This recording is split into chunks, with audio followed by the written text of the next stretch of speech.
most of the time he just like growls and like makes like come up a little moss more. There you go. Okay, now I can see that. There we go. Okay, now it's at an angle. Good God, y'all. Yeah, okay, here's the thing. If you now it's right, but you can see under the come up a little more, a little more, a little more. Okay, yeah, why not? Yeah, let's try that. Let's try that. Oh, I could do this. There you go. Hey, dude, that fixed everything. Voila. You quit messing with it when we're not doing videos. I know. We were talking about, hey guys, Kiss Meets the Phantom. Mm-hmm. Apparently Dylan's dog does not like is not a fan of Ace. He had on the big screen at his house, he was saying here, yeah. And the dog was like not having any of it, which is funny. Mm-hmm. So yeah. I'm not saying the dog's right. Or wrong. Yeah, so I was asking Chris before we went live if he was going to watch Kiss Meets the Phantom for Halloween. He said no, probably not. And then I said, when's the last time you watched it? And you said, I don't know that I've ever seen all of it all the way through. I've seen bits and pieces, but it's way worse than the Halloween. Oh dude, it's terrible. I watched it.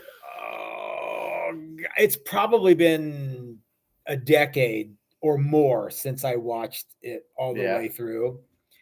And the big fight scene with the flying monkeys, you know what the song is for that? No. The big fight scene? No. Back in the New York Groove. Oh. It's like the weirdest Kiss song. Well, yeah, it's an Ace song. It's an Ace song. Yeah. But it's like Ace a weird Anton Fig. It's just such a weird thing to, like that's the big fight song. Like, how come? Yeah. So yeah, it's our pre-Halloween show because tomorrow is Halloween, Chris. So we're gonna pre-Halloween. We're doing a little What does that mean? It means that we're not going to do a show tomorrow where there'll be no reveal because Chris and I have to get our Ace makeup on to go trick-or-treating tomorrow. That's exactly right. We won't have time to do a reveal tomorrow. Yeah. Aren't you a little old to be trick-or-treating? Hey, just give me the candy. I'm not Ace, I'm a plumber. Yeah. I mean, imagine like all the stuff you could be doing, but instead you're out trick-or-treating, just give me the candy, right? Yeah. Yeah. Please, just give me the candy.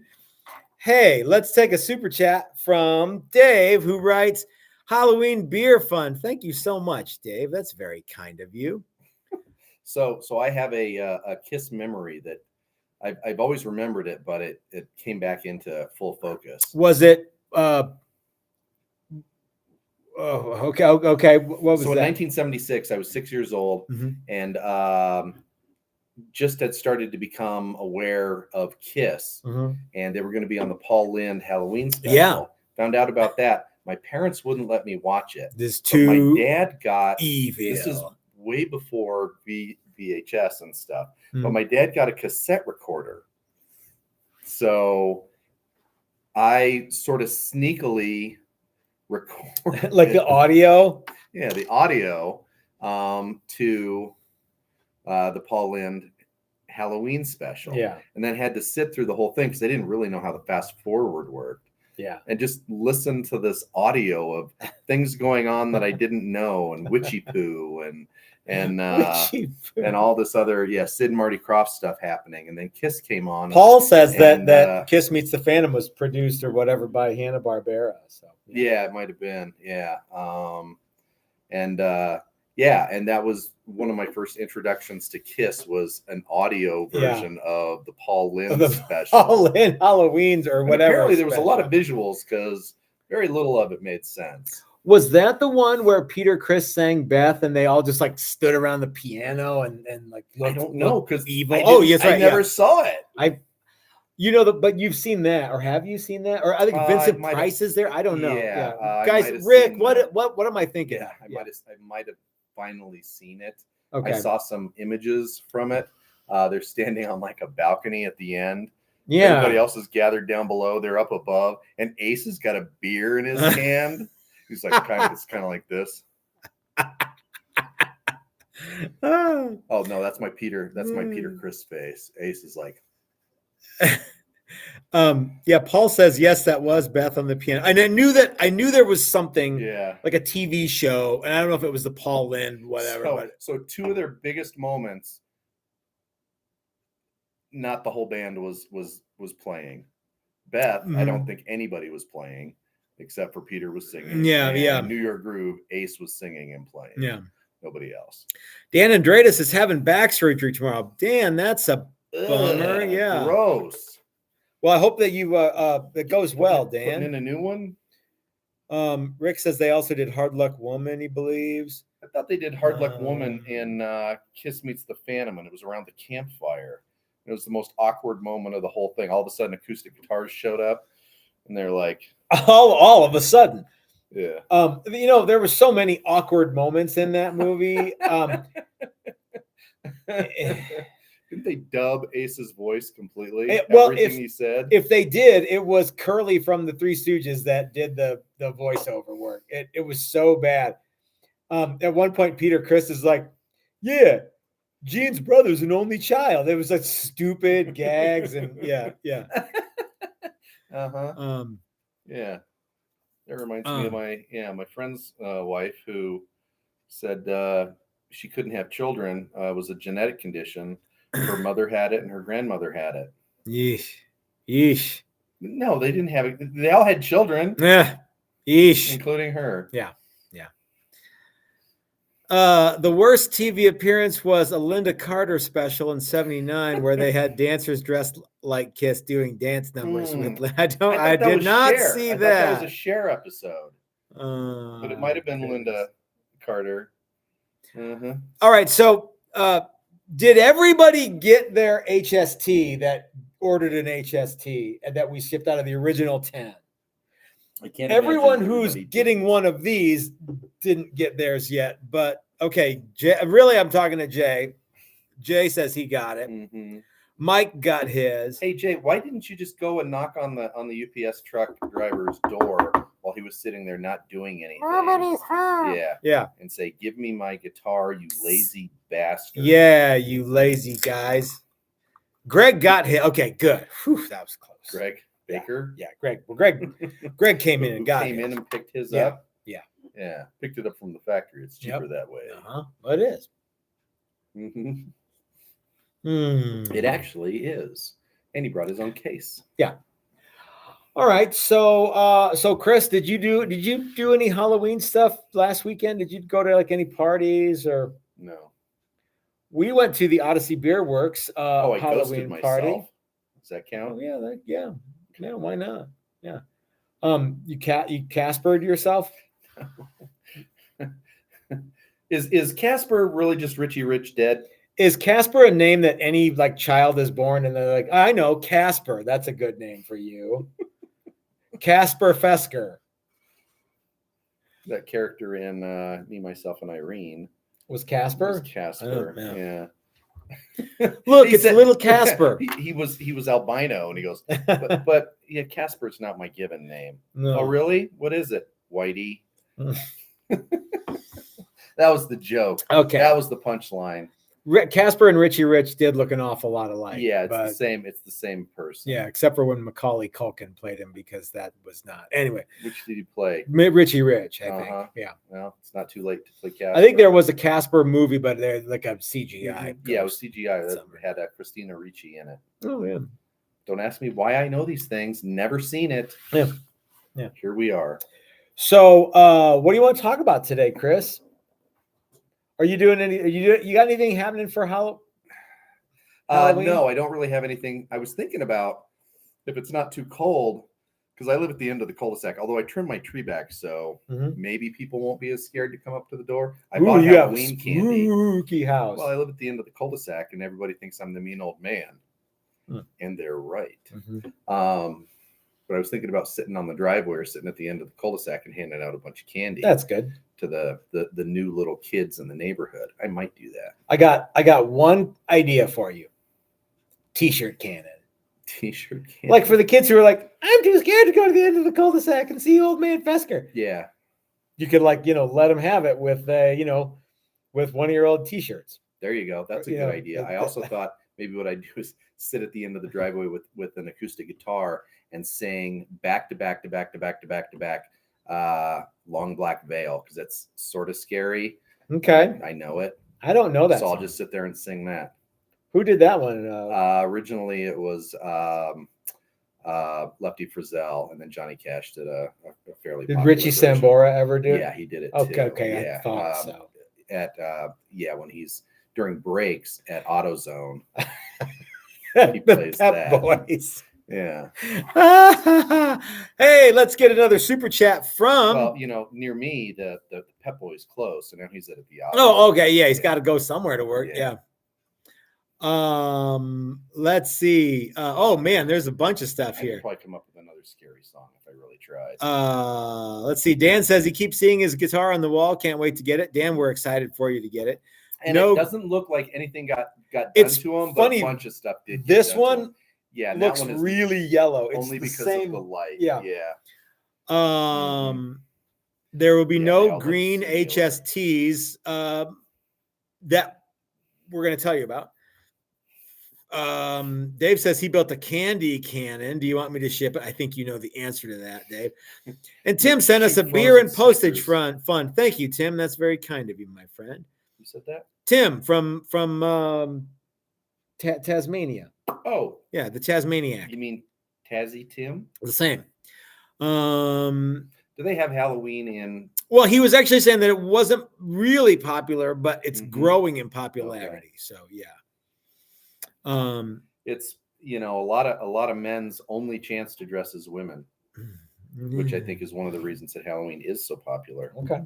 All right. I mean, it's less of a thing now than it used to be, but so tomorrow is not only Halloween, Chris. It's the last opportunity that we are giving you guys to get your HST guitar. Let's grab one. Okay. Just at random. Pluck one off the wall. That's the fat neck one. No, it's not. So this is the HST, and those of you who got them know how cool they are. Those of you who have ordered them will know how cool they are. We'll soon know. So I can't remember who's like Dan's getting one, Brian Duncan's getting one of these 5. I can't remember off the top of my head who else is getting one, but you know who you are. 3 other dudes. 3 other, yeah. And one of the things that I kept getting asked about was, could I get one with P90s? And I'm like, ugh. And then can we get a different bridge? Ugh. And then I got to thinking, that the very last, with only a few more days left to go, if you want one with P90s or you want one with a trem, we can do it. And what was the second order? P90s and a trem. Yeah. So obviously, whoever this one is, you're getting humbuckers and a hardtail bridge. But if you have been on the fence and you're like, and personally, I don't think there's anything wrong or right with P90s and a trem. I think this is the way that they should be. But it's not my guitar. It's your guitar. So if you really like P90s, okay, you can get them with P90s. If you really want humbuckers, but you want a trem, okay. If you want, somebody was like, can I get 1 and 1? I'm like, yeah, okay, fine. And I shouldn't, but I will. We said no. I know. That's closing in on. Yeah, I have to pay attention. Yeah, but there's only a handful more of these to go, and I'm like, all right, fine. So, but here's the trick: the neck joint is the same on the P90 one, so it's not like we're going to scooch anything around. We have to finagle the pickup a little bit. So, if you want one with P90s, we'll do that, but you've got today and tomorrow to order midnight. It. Yeah, actually, I have it set up to just stop, just to pull it at midnight. Implode. So if you want one, what if you want one with humbuckers and a hardtail? Absolutely. Yeah. So you can get it like this one. You can get it with like this one, but with a trim. You can get it like this one, but with P90s. You can get it like this one, but with P90s and a trim, whatever you want. And they're all black limba. They're all now that's all we're doing for like outside the box, right? Yes. Like we're not doing, oh, hey, can you put a Floyd on it? Can you change Yeah, the you can't change the position of the controls or any of that stuff, but you can. So hey, Matt, is this black limba as well? It is. Yeah. Did somebody ask that? Sure is. No, but oh, I see what you mean. Some of it is, yeah. Some of them have a lot of black in them. Uh-huh. Some of them, like that one has a lot. Some of them are a little more clear. This would still be considered black limba. Yeah. We bought it as black limba. We don't grade it. Somebody else does. Chris Hendricks wants to know, any chance the Super Casanovas will ship before Christmas? There's a chance, Chris. Mm-hmm. I was actually working on the necks for those. Yeah, the necks are coming along famously. Those are the next big project coming up. We have a class next week. Yeah. But then all hands on deck. Yeah. For Casanovas. Yeah.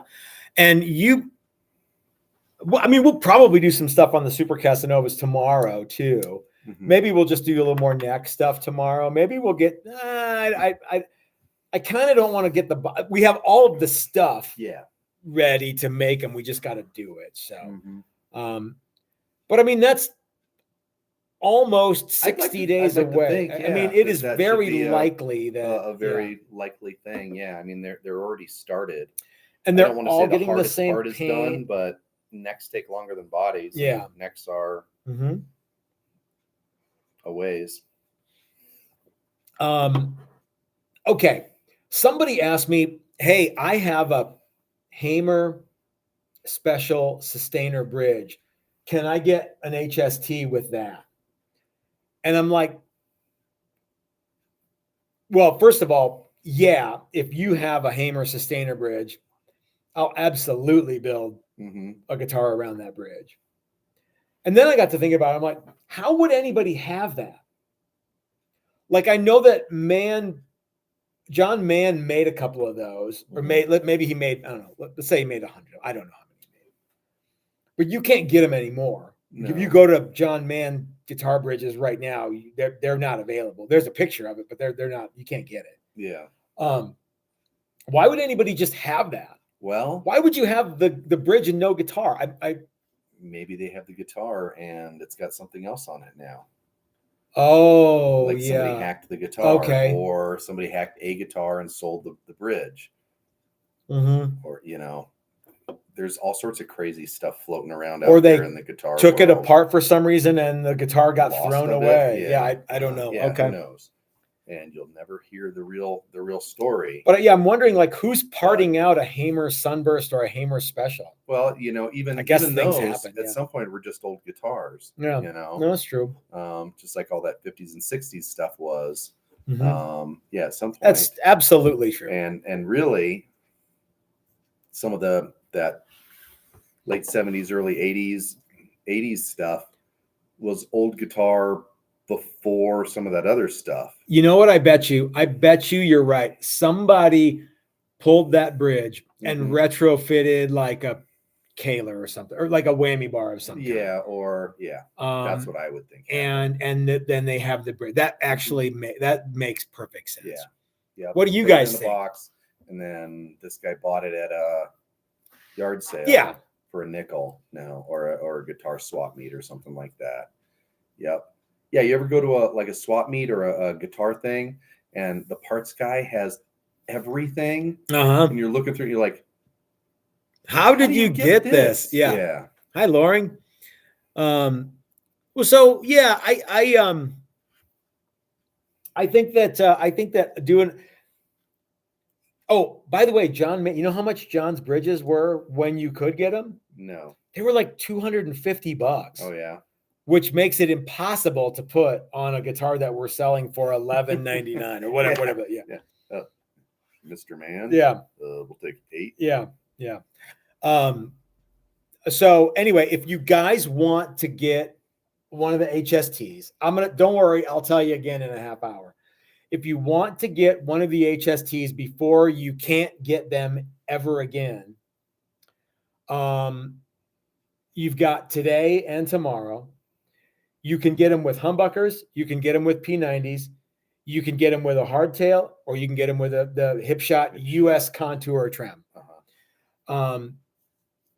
Which looks a lot like the bridge that we're using. Yeah. The Hipshot hardtail bridge. And if you get one with P90s and or a Hipshot US Contour bridge, call Greg Baker and thank him, because without Greg, this wouldn't have happened. Greg was like, hey, what do you think about doing this? And I'm like, I don't know, Greg. And then he kind of twisted my arm. He came over to my house. He brought me a cake. And yeah, you weren't there. And how big was his cake? It was a big cake. And it was it was an ice cream cake and a great big bottle of like really expensive scotch. Yeah, it's all gone now. Yeah. And he's like, yeah, hey, what if I gave you this? Like, what if I gave you this and then you made this? I'm like, okay, Greg, for you and this cake and this scotch, which I don't drink scotch, so we just kind of poured it down the drain. But it was really expensive. It's fine. Yeah. I'm not a big scotch guy either. So anyway, so yeah, if you get one and you get those appointments, make sure to thank Greg. So Pete, how are you doing, man? $203 was just on the website. What does that mean, Pete? Oh, someone said, Chris Hendricks. Greg says maybe broken neck on one of those Hamer specials. That could very well be. Chris said, saw the final demise of the G&L factory unfolding on one of the Facebook groups. Heartbreaking, but the beat goes on. Yeah, I guess it does, man. Here's the thing. Sometimes the band that you think is going to be around forever and you don't go see them when they come to town and you say, I'm going to catch them next time, they break up, or Peelander Red leaves the band, or you ever seen Peelander Z? No. Oh, dude, they were so cool. No. Go ahead. Or maybe you don't see them and they get like wildly popular and you're like, oh man, I could have seen those guys when it was at like a 25 person, when it was at like this little bitty tiny club, and now they're like gigantically famous. Somebody can say they saw Van Halen at like a backyard party, and that person is our good friend Mac. But yeah, I mean, like now, now you can't see Van, but like somebody saw, I don't know, Rush when they were like, just dudes jamming out. I don't know, maybe, right? Mm-hmm. Somebody saw Whitesnake when they were like just like Pale Snake. When they were just Snake. They were just Snake. Mm-hmm. Yeah. Somebody saw Quiet Riot at like one of those like out. You remember the thing with like the outdoor festival, and it's like Kevin Dubrow, and he's got like they're dancing around like the guys in Bay City Rollers and yeah. Mm-hmm. With those good looking outfits. Mm-hmm. Yeah. Somebody saw really that. Cool? Somebody got to see that. Yeah. Just like the Bay City Rollers. Uh-huh. Well, that was in that thing about Randy Rhoads. They were talking about how they wanted him to dress and act like the Bay City Rollers. So anyway, all right, let's see what's going on in the old comment section here, Chris. Paul says, that's the secret. Matt can be bribed with ice cream, cake, and whiskey. Really, Paul? Just I can only. Cake. It's really I don't. Whiskey's kind of like, I don't. Yeah, even just ice cream. It doesn't even have to be in cake form. Yeah. Oh, Pete said he went to the John Mann website and they were $203. I don't think they're available though, Pete. Maybe they are. Maybe. But the last time I looked, they. Yeah.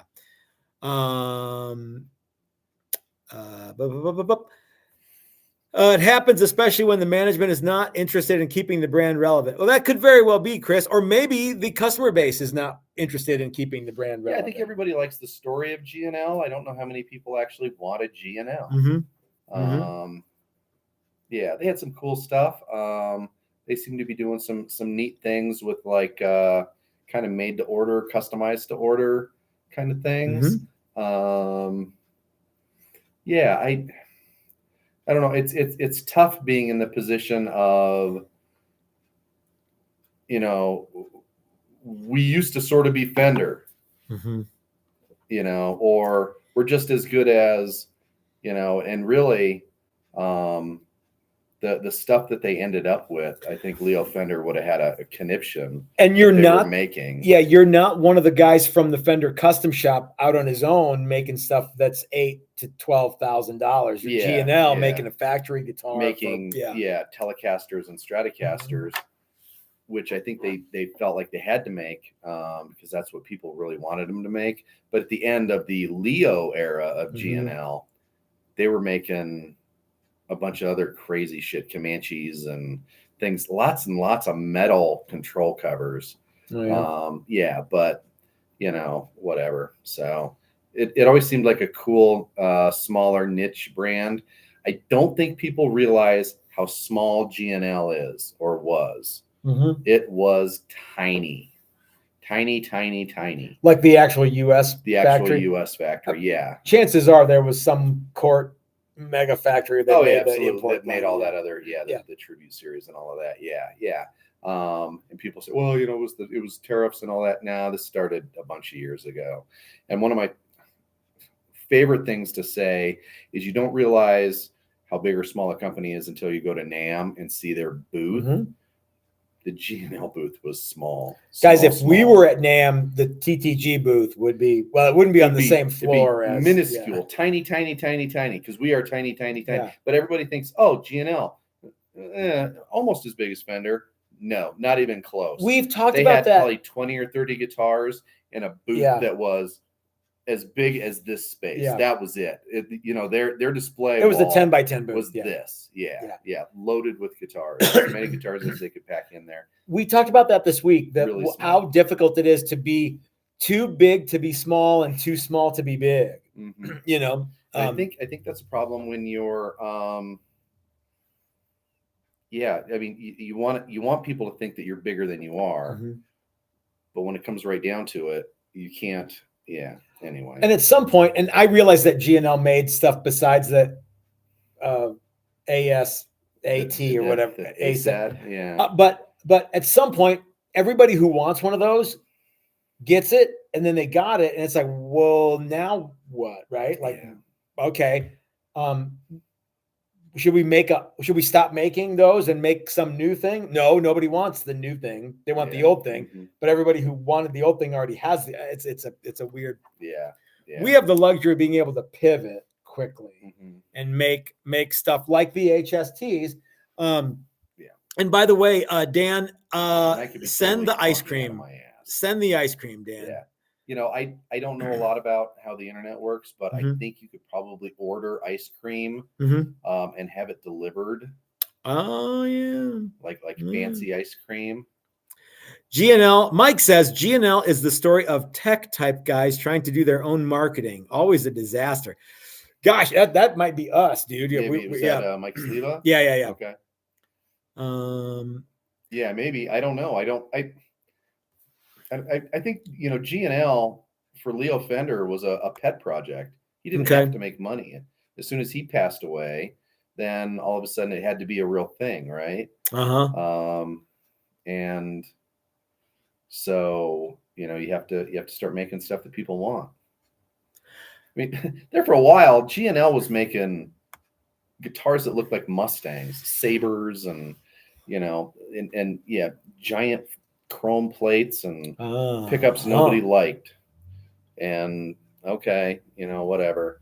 But I think Chris Hendricks is like a total G&L, like he is, because he likes those pickups. He's those MSD pickups or whatever they're I'm called. gonna say this, Chris, and I mean this in a good way. You're like kind of a G&L. How about I just say it nicely? A G&L aficionado. Me? Or no, Chris Hendricks. Yeah. Okay, yeah, because I'm not. I'm not going to say nerd. Yeah. Well, there's people that are that, and that's cool. And it sucks that your brand. I think it, but yeah, your brand cratered. I know about that in other worlds. Well, it did. Yeah. You know, I don't know. I don't think that Chris Hendricks had like any of his own personality tied up in whether or not G&L was a company or not. Yeah, and I have no idea what's going to happen to all that stuff. It would behoove Fender to take it over and erase it. Why wouldn't they just let it just erase itself. I mean, does anybody really Well, want I to mean, buy just- G&L? Is it such that's a what I popular mean thing is that they should buy out whatever's left. I heard there was a big like dumpster behind the building and people were digging shit out of the trash. What do you reckon that you and I could buy the G&L name? Well, for? that's why Fender needs to buy it, is so that doesn't happen. So Chris and Matt don't buy G&L. Yeah. Well, no. Hey, we're the new G&L. Not G, but I mean, how many other brands have been restarted poorly, only to be restarted again, Hamer, again and again? Kramer, BC Rich, Harmony. I don't know, but yeah, a bunch of times. Okay. Some other brands that have never really gotten back to anything. It's funny too because all of those brands had like really big heyday. Kramer was like the guitar. Mm-hmm. Hamer was the guitar for a while. Yep. BC Rich was the guitar for a while. And then whatever insert sad story here. It's always, we need to expand how many we can make. Yeah. We need to find somebody to back this. Yeah. Oh, we might have gotten the wrong backer. Okay. That's the story of the guitar industry. And there's a lot of people who say that like some, like Gibson goes in and buys a brand and then destroys it or kills it. I don't know. Maybe they do, but I've seen in other why other they would do that, I don't know. They do that and they do it intentionally. Mm-hmm. Yep.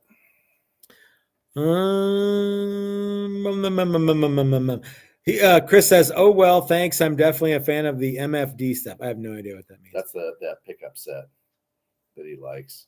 Okay. Yep. I mean, and really, you could almost go into business just making those pickups and probably do just fine if you were like a 1 or 2 man operation. Yeah, that would be, maybe Dylan will buy the G&L pickup. There you go. Empire. I don't think Fender has any interest in that. Yeah. So yeah. Well, and it's correct me if I'm wrong, but it seems to me that those pickups, the connected,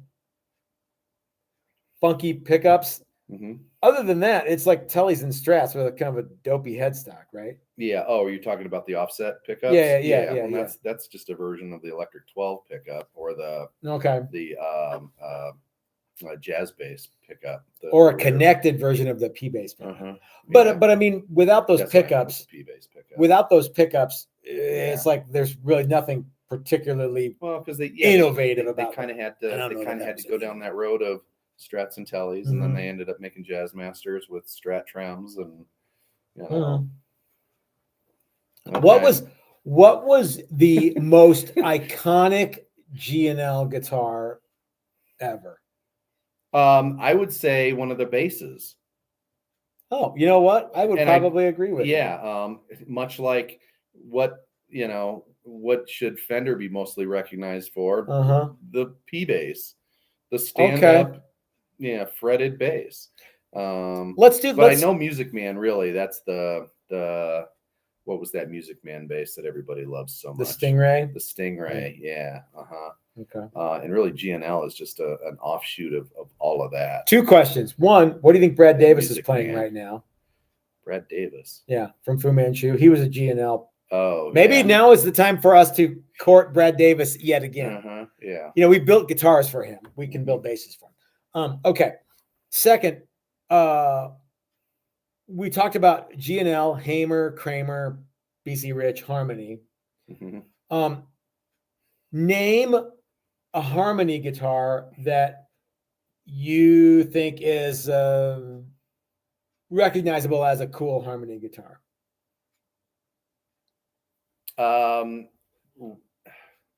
That are they like numbers or something? Yeah, well, so I know a lot of numbers from a lot of those guitars. I know a lot of. Let's try this a different way. Let's try this a different way. The Chris Isaac Silvertone. Perfect. I don't know. Good. Oh, yeah. Let's run. I think this will make more sense if I ask a different. Okay. Way. Those brands all have iconic models. Can you name an iconic BC Rich model? Yes. Okay. I realize I didn't ask properly. Will you name? Yes, Mockingbird. Okay. Will you name a Hamer iconic model? The Special. Scarab. Yeah. No. Okay. Okay. Right. The Californian. I know that one now. Okay. Will you name a Kramer? Beretta. Okay. Will you name a Harmony? We'll try this again. Harmony. H47. Okay. And will you name a G&L iconic? I said it earlier, Comanche. I don't think it's iconic. The guys are talking about like, I some think, of the, like the number. There's so I think if you don't have a name, it's like easy to forget. Oh yeah, that's the BX12 or what? Yeah. Well, so the Japanese are really, really good at numbering and lettering things, but not giving them names necessarily. Okay. And sometimes I think that hurts things like that. Yeah, if the Les Paul was known as the B14, maybe not. Yeah, I think you're right. So Six String Kook says SC1. Yeah, Comanche's the one that what's his name from Alice in Chains plays. Oh, that one guy. Yeah. Yeah. God damn it, I can't. Jerry Cantrell. That's the guy. You know, you get me in front of a camera, and all of a sudden, I get dumb. The problem with getting in front of a camera, everybody's like, "Why don't you get like some hotshot guitar player?" Because as soon as you put a camera in front of a hotshot guitar player and go, go there, yeah. Greg says bad geometry because the super tall bridges on their Strats. Loring says ASAT. Chris says, yeah, the Z coil on the Comanche. Mike says Robert Pose of Band of Susans rocked a heavily modded SC1. Greg says Harmony Buck Owens American. That's the Harmony, yeah. Chris says they were all reminiscent of the Jaguar pickups with metal plates on the back. Warp. Okay, you lost me. Yeah. Terry says, how about some thumbs up for Matt and Chris? Thank you, Terry. That's kind of you. Chris, who is very vocal tonight, says Will Ray, whoever that is, played an ASAT with the Z coil pickup from the Helicasters. Yeah, whoever they are. I don't know every band and every guy. Well, so the funny thing is, you can name people that play this stuff, but they're not necessarily. And I don't mean that the guys from the Helicasters aren't they're more popular than players, I'm sure, but it's not necessarily an A-level band. Well, yeah, that's sort of like saying, have you seen that new DePinto that all the guys in low straitjackets are playing? Yeah. Who gives a crap? Yeah. Yeah, really. Yeah. Cool band. Yes. Is DePinto still around? Oh yeah. Are they? Can you name? I bet you can actually. Now I'm gonna. Can you name a guitar that they make? Yeah, the Belvedere. Okay. The Mach 1. Yeah. That's enough. But that's enough. I mean, those guitars sort of live in my world. Yeah. I don't own one. Don't want one. Chris DePinto seems like a really cool guy. He's doing a lot of, almost like custom shop stuff himself. Okay. That's pretty cool. Yeah. They're all fairly, and I'm going to use this. It's going to sound bad, but they're all kind of tacky. And I think that's the shtick, is what right? they are. Okay. Yeah. 3 pickups. Let's How put about 10. 4. Yeah. That way, every single place you try and play is in the way. The pickup's in the way. Yeah. Cool bands don't equate to staying power, and G&L had a bunch of obscure artists on their roster. They and well, yeah, that's part of it, and just I think just mismanagement and just whatever else. And sometimes companies just don't last for forever. Yeah. I mean, it's hard to imagine a time when Gibson and Fender won't be around. And yeah, I'm not saying that Gibson and Fender are going anywhere, but it's hard to imagine a time when, if you were alive in 1986, it's hard to imagine a time when there would be no BC Rich. Yeah. But here we are. I mean, I'm sure somebody's making something. In 1982, Fender was all but dead. That's what they said. They were gone. And it took a group of investors to bring it back. It was done, So what are some other ones that we all predicted that with Gibson not that long ago? That's right. Within our lifetime, within Texas Toast's life. What was the last boner move that Gibson did? The Play Authentic thing? Although I thought that was I think that was a blip in the boner scale. I think that was but the previous CEO coming out in the jean jacket acting all cool and then running over all those robot guitars that they built. I think that was the last real boner move. That was a truly boner move. Everything since then, if there's been something, it's just a little misstep. Okay. Yeah, I remember they got a lot of flack from the Play Authentic thing, but I thought that in the grand scheme of things, it was probably not a terrible move. I mean, like, yeah, why wouldn't you want to convince people to just play? I think they were kind of doubling down on, don't be a jerk. Now, if you want to Gibson, suing Dean for the Flying V is kind of like, really? Okay. Yeah. The funny thing about that is Dean putting any hurt on Gibson in the Flying V market? Imagine that. Is anybody else going to put a hurt on Gibson? Because really, Gibson's big enough that if somebody was gaining traction with a model like that, they just do a giant run of something cooler and less money and stomp it out. Here's one. Jackson and Charvel. I'm sure that Jackson and Charvel are still things, right? I'm imagining. In the 80s, it was like, oh wow, this is the biggest guitar company in the world. Yeah, why would you buy anything? Why would you get? Yeah, they were like, oh my god, they're like so good and so awesome. Yeah. And now you can't go into Guitar Center in anywhere USA and see a Jackson or Charvel. I'm sure you can, but there's one at yours, I'm sure. But back in the day, that was like, and I don't know who carries ESP. Their booth at NAMM is ginormous, and there's a bunch of cool stuff. But where do you buy one? I don't know. I don't know either. Are they direct to consumer? Do you guys know? I don't know. I have to go pee. Well, you gotta wait a few minutes. No, I can't. Okay. Well, so while Chris is, let's take the camera in and watch Chris go pee. No, we're not doing that. Loring says the current Charvels are very nice.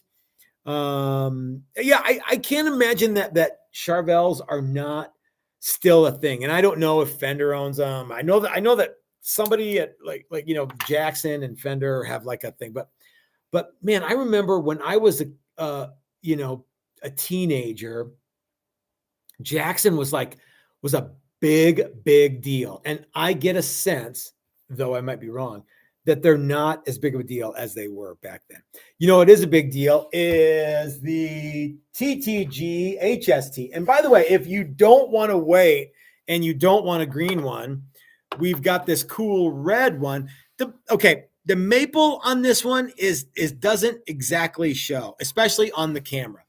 But this has a flame maple top, and it's got, there we go. It's basically the same HST, but we thought let's do some with a maple top.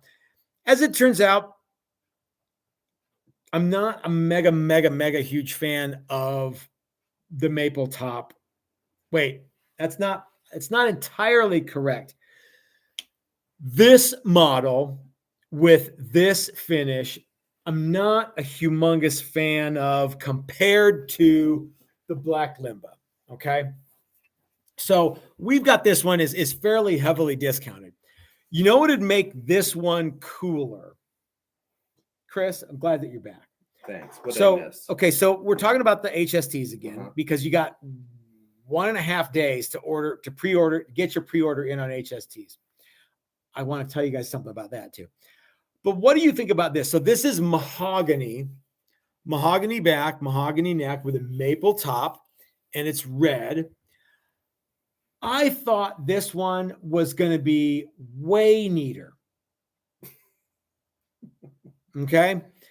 And I still think it's pretty neat. It's still pretty neat, but I don't think it's neater than the Black Limba ones, is what I'm getting at. The Black Limba is so cool. It's different, but it's not necessarily neat. Now, let me ask you this. I love the idea of this. Did you hold it up into the camera? I did, and you can't really see them. I love the idea of this. What would it take to make this really, really cool? To modify this one into really, really cool? Let's see how to redo this guitar. Yeah, if you were going to really make cool this guitar again, and what would you do to make it really, really neat? I think it needs like reveal binding around the edge. That would be a cool thing. I think maple binding on the neck would be a nifty. That would be super trick. Cool. Yeah. Maybe gloss top. Yeah. Yep. So you can really see really give you an maybe just idea. some more fancy appointments. Yeah. Like I think you could do a more inlay than just dots. Yeah. Like the black fretboard would be cool. Yeah, this one's rosewood. Yeah. Okay. Well, so these originally were gonna kind of be that, Mm-hmm. and then we decided it might not work. Yeah. We don't. Yeah, because for whatever reason, necks ended up in no binding. Yeah. Some other little things here and there. But if So you we decided to not fancy them up a little bit. We've got this guitar is on the buy now thing on the website, and it's a really good deal. Mm-hmm. And there's only one. Mm-hmm. Mike bought the other one, which was a burst. The funny thing about this, to me, this is the most Hamer special. Yeah, it is. It is. It is. And you would think like I would like this the most. Here's the thing. I think that the Black Limba is so cool. Yeah. That like, and okay. So you're saying we outcooled Hamer? Kind of. Hamer didn't do a Black Limba special until much, much later. Yeah. I mean, this is awesome. It's just compared to these, I don't think it really offers anything. So I think in person it does. It's got a lot of flame in it, and it's I mean if you're into red and flame, this guitar's got some cool stuff. And this guitar's totally priced right. Yeah. So if you want one of the HSTs and you're like, man, but I want it now. This is it right here. And like it's got a flame maple top. It's got red. It's got everything that the Black Limba one has. Yeah. It's just ready to go right now. And we probably won't make this one again. No. Right? Okay. No, we won't make that one again. All right. So if you want to get one of the Black Limba can you grab that one on the very, very end there? This one here? Yeah. Because that's a fun one. Good old number 02. 02. That has nothing to do with anything. Okay. God, these are light too. Yeah. Okay. If you want one of the HSTs, there's 64 people watching and the millions and millions of people who will watch after this goes live. If you want to get one of these, right now you can get it with 2 humbuckers and a hardtail bridge. You can get it with 2 P90s and a hardtail bridge. If you ask me really, really nicely, I'll let you do a P90 and a humbucker, but you got to have 2 pickups. Okay. You got to have 2. And okay, you could have 1, but it has to be in the neck position. All right. You can also get it with a hardtail and you can get it with a trem. Okay. And if you get one with P90s and a trem, you need to, or one of those 2 or both those things, you need to call Greg Baker and thank him because he's the one who said that we could do it. And he baited me with ice cream. The other thing is it's $100 to get your pre-order in. And we're only taking pre-orders through tomorrow. That's it. And then we're not going to do these again. If you know there's a code and you can actually get $50 off the guitar. So you could kind of pre-order this for $50 if you know the code. You have to apply it at checkout and your pre-order is $50. That's all it takes to get one of these. In whatever pickup combination you want hardtail or trem, Black Limba. Look how cool look how neat this is, you guys. This thing it's like a set neck. This thing is awesome. Oh, by the way, it's all hand done too. Yeah. Okay. All right. I know they're hand done. You know how I know? How's that? I hear Matt going, how many necks do I have to build? That's exactly what he sounds like too. Oh, kiddo. Matt Meyer says, what about a run of exotic wood HSTs? And Dan says, very aptly, hippie wood. You know what? I mean, well, what would that be? Yeah, what wood would that be? I mean, I would like to think, like what? Black Limba isn't exactly a slouch. It's not an exotic wood, but no, but it's not. Yeah. Something that we've talked a lot about this. in the past. Mm. And I'm not saying no to these. A lot of those hippie woods are heavy. Well, it's funny that you said, because I was thinking exactly that. Are expensive. And you can go, well, really, how much more expensive is it? I don't know, $100 for the guitar. Gosh, that's $100. Gosh, how much more weight? How much? 2 pounds. What is that a thing? You know, it'd be really cool. The all flame Koa HST. Yeah, we saw some really, really great Koa this so week. nice. It was on sale for $65 a board foot. Do you know what this stuff costs a board foot? Not $65. Significantly less, about a sixth of that. Yeah. So $65. What does it take to build a guitar? 4 board feet, 5 board feet? Well, as you know, so you can't just go, I only need the minimum number. Yeah, but there's if you did ways. 10, so $500 in Koa just to start out with. But that's a good question. That's a neat thing. And I would like to know, guys, tell me in the chat. It was not light. No, not even close to light. Tell me in the chat, tell me in the comment section what you guys think would be cool to do a run of HSTs or any other guitar. Yeah. Like if you said, oh, wouldn't it be cool to do like a run of like exotic, I don't know, Strats, whatever. What wood you like to see us do that in? Yeah, you used to do a lot of exotic wood stuff. And the number one thing that I remember about all of those, weight. Heavy. Yeah, SAWC on that is a gigantic thing. Yeah, zebra wood. Bloodwood. Bloodwood, yeah. We saw some. Was cool too. We saw some bloodwood that was really needed. Make a neat guitar, and if this guitar, what do these guys weigh? Like 7.5? Not even that. They weigh 7 pounds 6 ounces. Okay. So and all these guitars are all the way. That's when they're all finished. They're not weight relieved. Now. Correct. Okay. Can you imagine the slab? And this body's fairly small. Yeah. Can you imagine the Bloodwood or Purple Heart or I don't know. We did an SG with Purple Heart wings and a maple neck, and SGs are thin, and the body's not all that big, and it wasn't heavy, but it wasn't light. So Gary says canary wood. Yeah. Canary wood. I love canary wood. I think it's really cool. Jay says tiger maple. That would be cool. Gary says zebra wood. Okay, I'm actually looking at. No. Gary Redburn has the zebra wood SG. Got it. Yeah. Paduke would be really neat, and it would be also very heavy. Hi, Butch. Dan Andrade says olive wood. Yeah, I mean, I think like some of those things would be really cool. Now we got to be able to get it. You know, like if you said, "Oh, you know what'd be awesome? It'd be like an Osage orange one of these." Yeah, that would be cool. Sourcing 8-quarter Osage orange, not impossible, but it might be neater as a top than as a Scooter says a really nice stripy sapele. We saw some big chunks of sapele the other day. Yeah, we did. That would make a neat guitar. But is sapele and zebra wood is that particularly exotic? I mean, like I didn't think the sapele looked overly. Yeah, I mean it's like mahogany a little bit. Yeah, at some point you're like, are you really bettering yourself? Anybody like having that?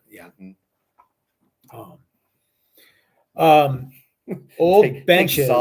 Take solace in the fact that every time you pick it up you can go, oh, it's sapele.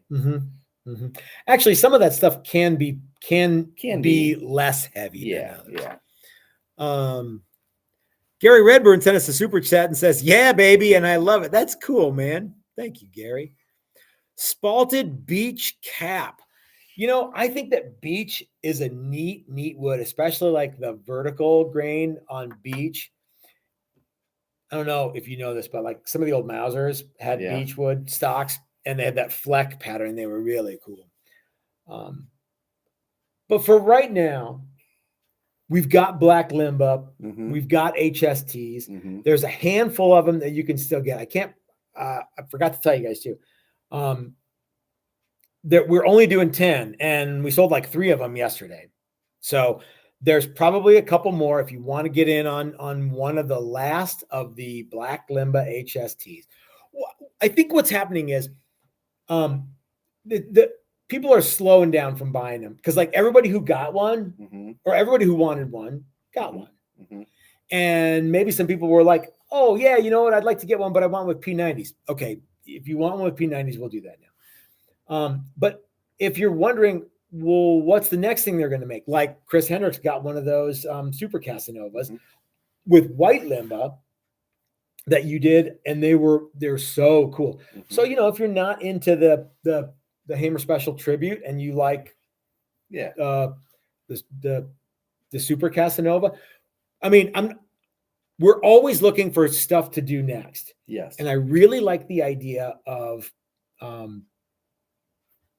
you know, like what's the next neat limited edition thing we're going to do, but we kind of want to let this thing run its course. Okay.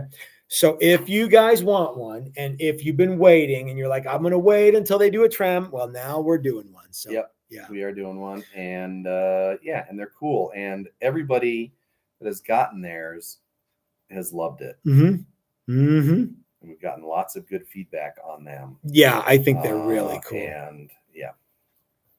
Let's see. Some people are talking about lacewood. That's cool. Bring your own boards. Has anyone ever made a guitar out of balsa wood? Probably. Yeah. What is that wood that is basically balsa wood that people use? Basswood? No, there's another one. Paulownia? Yeah, Paulownia. Yeah. Yeah. Gary says sycamore. Okay, Gary, let's talk about sycamore. The problem with any of that stuff that's sycamore, generally it's clear vertical grain, CVG. The problem with sycamore or Douglas fir or anything that's CVG is it's super, super soft and reasonably hard compared to the super, super soft stuff. Yeah. Meaning it drills like crap. It machines like crap. If you're making a shelf, it's super cool. Yeah. If you're just running it through sanders and things like that, as soon as you try and shape it. Yep. That's how we know. It's a bummer. Yeah. I had a little bit of that on those warp drivers that I built. I think those were that stuff in the end. And we did a project this week, and we threw that project out. It's in the scrap pile. Yeah. It just would not machine properly. You could actually hear the soft spots and the hard spots, and they're all like an eighth of an inch apart. So let's see, we broke a drill bit in it, which never happens. How do you break a drill bit? Well, let me tell something you, soft like Douglas fir. Yeah. And it veered a quarter of an inch at least through a 1 3/4 inch. Well, and you backed up and started again. So over the course of an inch, it drifted a quarter of an inch in that. Yeah. And it wasn't rough. Like you were going for it. You were, drilling like a normal human being. Like I say, the problem isn't that the hard snap the bit. The hard parts of the grain are super hard. It's that the soft part is super soft, and it's just fluffs away. So it's like when you're eating ice cream that's a little melty, and your spoon goes in, and it's like, oh yeah, that's nice. And then you get that still frozen chunk of like chocolate, and you're glad to hit it, but then you have to try and dig it out. The ice cream cake that Greg brought me was really, it was all perfectly, the consistency was excellent. You just go right through it. Yeah. No, I like that. I like the chunky chocolate bits and that stuff, but I don't like drilling through it. No. I will not drill ice cream. Me neither. Okay, gang. We will not see you for anything tomorrow. We'll probably see you Sunday, which, by the way, if you're part of the Odyssey Beer Works Pinewood Derby, we will see you Sunday for, you might not know this, but if you want, you can come to TTG and build your Pinewood Derby car for the Odyssey Beer Works thing. Chris says, if you do a non-reverse body set neck Firebird shaped guitar with the Hipshot contour trim and Dylan Firebird pickups, I will absolutely buy one. I don't care what woods you choose. Chris, let's do that. I love the non-reverse body set neck Firebird, actually. quite a bit. I don't like the reverse one. The Gatemouth Brown fiber. Okay. I like the other one too. I do too, but I like the other one. Especially in Pelham Blue with all the bling. All right, guys, I urge you to go over and talk to our good buddy Dylan at Dylan Talks Tone and see him and his lovely wife Leslie and their dogs who don't like Ace Frehley. And we will see you sometime soon for some kind of video. Guys, have a great Halloween, and we will see you in November.